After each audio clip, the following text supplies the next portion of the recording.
Hi అండి.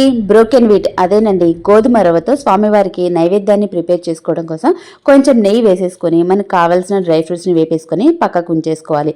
కుక్కర్లో 1 cup గోధుమ రవ్వకి 4 కప్పుల వాటర్ని వేసేసుకొని ఇలాగా ఒక 3 లేదా 4 విజిల్స్ వచ్చే వరకు మెత్తగా అయితే ఉడికించేసుకోవాలి. ఇది కాస్త లావుగా ఉంటుంది కనుక ఇక్కడ నేను కుక్కర్లో అయితే ఉడికించేసాను. దాన్ని ప్యాన్లో తీసేసుకొని మన టేస్ట్కి సరిపడట్టుగా స్వీట్ని ఇక్కడ నేను బెల్లాన్ని వాడుతున్నానండి. బెల్లం పొడిని, స్వీట్ని కూడా వేసేసుకొని మీరు కావాలనుకుంటే పంచదారని కూడా వేసేసుకోవచ్చు.